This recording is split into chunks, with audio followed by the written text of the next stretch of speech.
Hello everyone, Sabrina the Witch here. It is still the Labor Day weekend. It is Sunday, September 3rd, and the moon is waning. I made a short yesterday stating that the moon was in Pisces, and so it is a good time to do dream work. And of course you have to consider the phase of the moon. So being a waning moon, you would be doing spells and workings to help you eliminate misconceptions,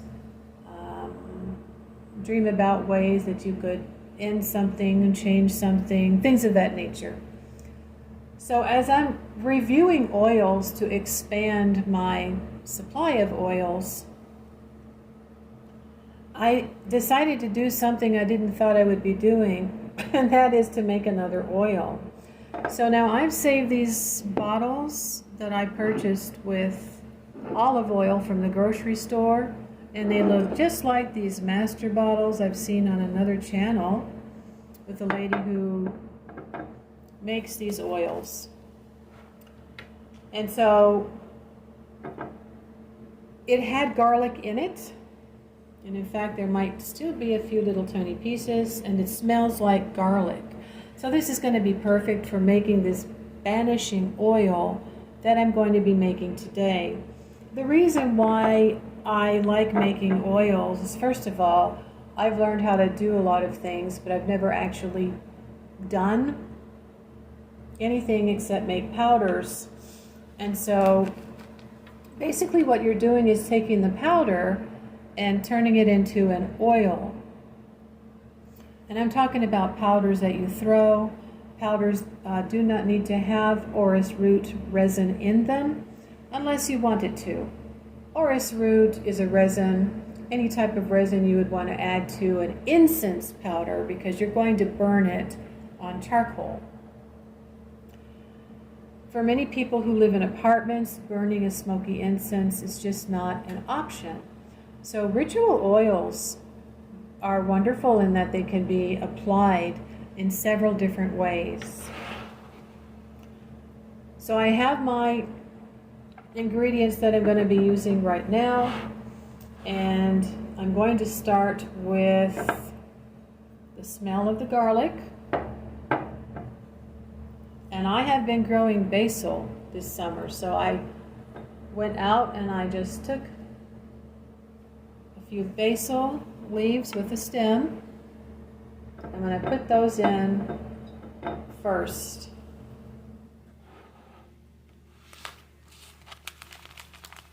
Next, I'm going to use an alternative to wormwood. Wormwood is recommended because it is stronger. It has an ability to influence others if you use it in a specific way. However, it's also it's psychoactive. So if you don't want to be exposed to that, your alternative is its cousin, mugwort. Now, mugwort I recently used last year in an oil, a necromancy oil.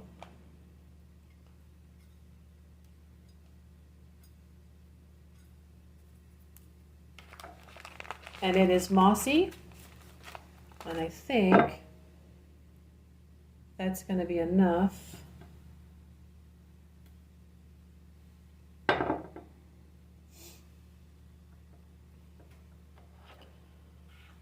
Now the next thing is going to be black pepper.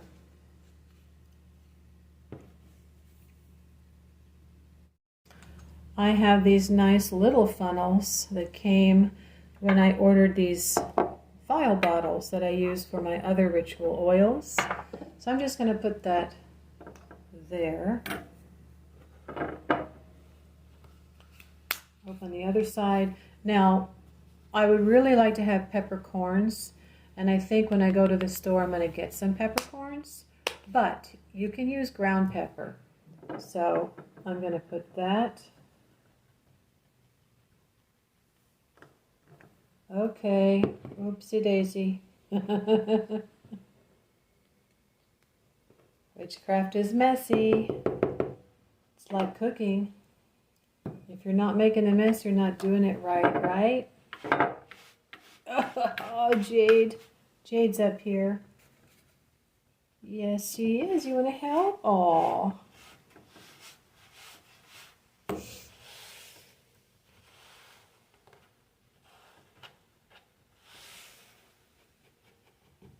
All right, put that back in there as best I can for now. Now the next thing for protection is angelica root.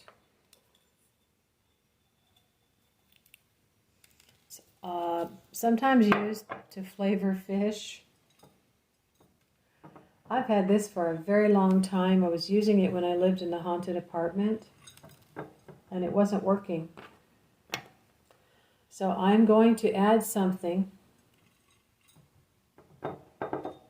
Whoops. That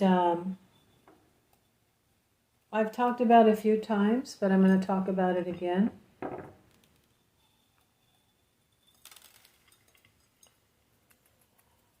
And it would be an herb or an essential oil that I think is not really understood for its powerful properties. When I told a friend of mine who had been trying to help me when I was in that haunted house, she said, well, I thought that was for fertility. Well, when you think about it, you have to eliminate negativity in order for good things to come. Those two things go together. So if you were going to do a spell for good luck, you're going to have to, I recommend very strongly that you just add some type of a candle, black preferably, or a double action candle. Burn that black candle first to eliminate whatever negativity might be interfering. Then you're going to do your attraction.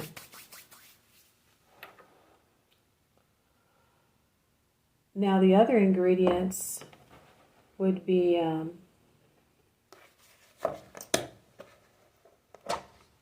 going to have to go to the store, I think, maybe and get another one. But here we have lemon peel. I absolutely love lemons. They are incredibly good for purifying, aiding in digestion, and they have been used for many years to ward off negativity. So I'm going to put lemon peel in my funnel. You can see it going into the bottle there, so I'm putting it in.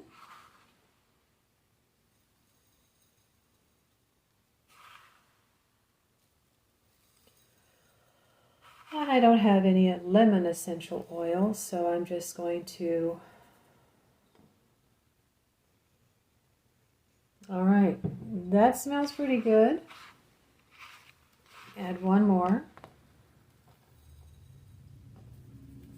Good sized pinch. Got a mess here.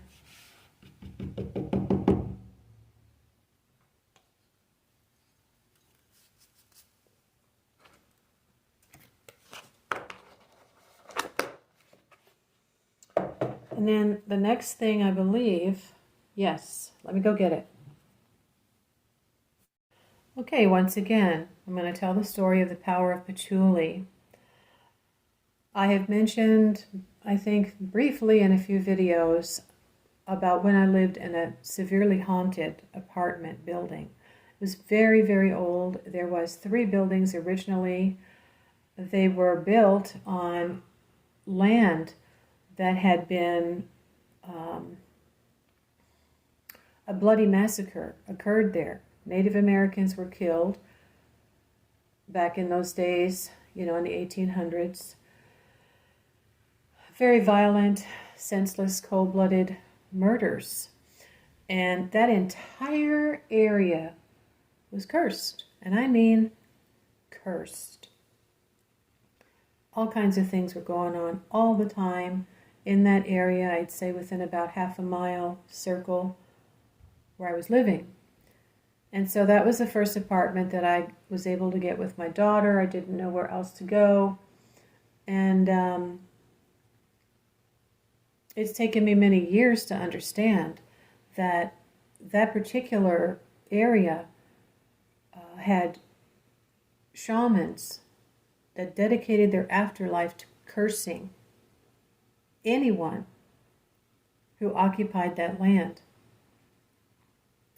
For that reason, living in this apartment was hell, and they sought to drive us crazy through lack of sleep. Now, I had been using all kinds of concoctions, and at one point, my friend and her boyfriend came over. They were unsuccessful. That's another story. I wrote a book about it, but I can't finish it because I don't want to relive it.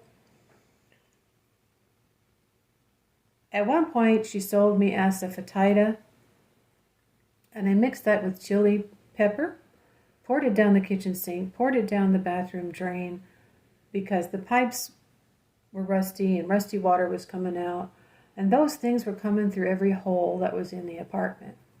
It didn't work. I was able to capture these things on my phone with the infrared camera, but I never downloaded it, and even if I did, my PC is dead now.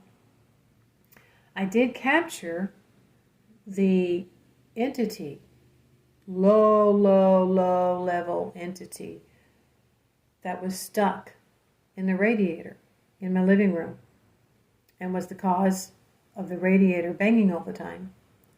And I had poured bergamot on the radiator and down the hole to the basement, which is where they were residing.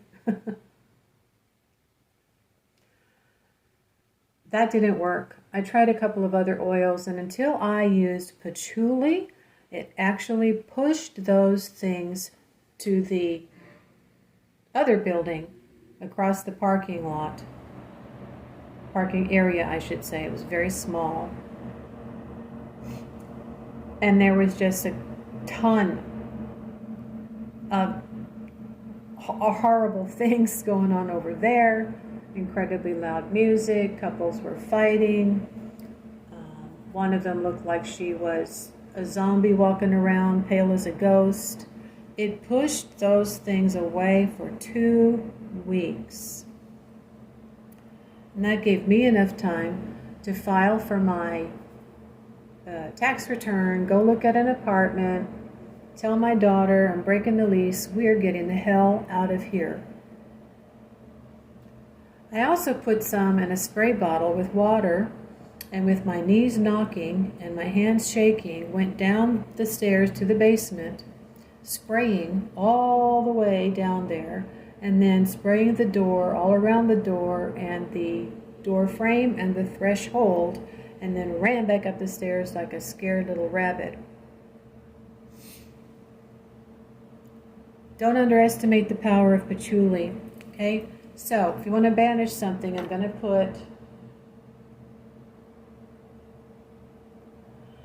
put like 6 drops right now, and I'll see how that smells after I add the carrier oil. Now, the carrier oil I'm going to start with today is going to be castor oil. This has been used traditionally. Whoa, go slow. It's thick. For banishing and protecting. I've been using it to banish whatever has been preventing my follicles from getting nutrition and gaining strength and growing my hair back. However, this tends to get thick. And after a couple of weeks of me using it, it's starting to get thick and sticky when I apply it to my scalp. So not only do I not like it, I don't think my customers would like it either. So I'm going to finish it up by pouring it into this master bottle.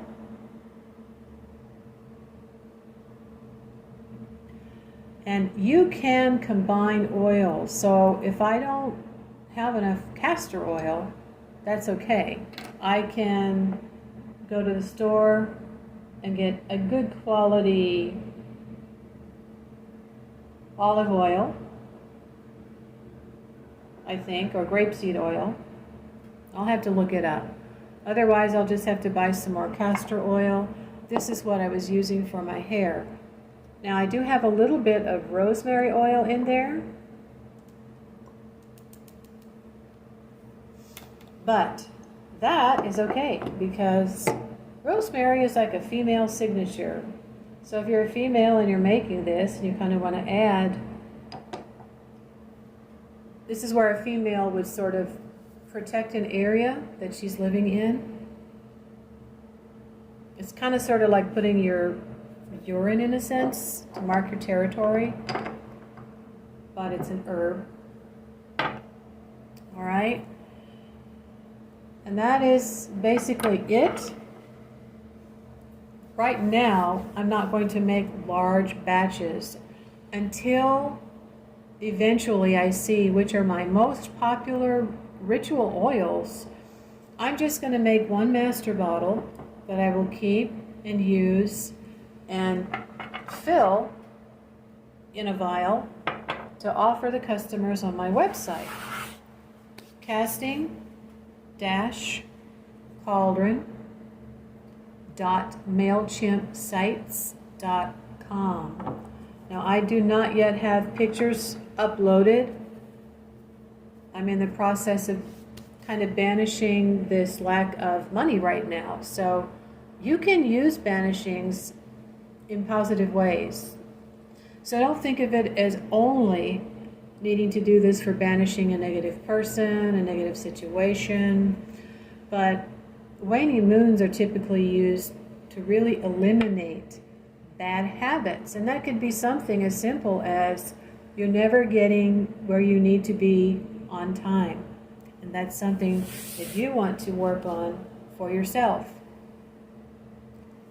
So I'm going to Google combining castor oil with another oil.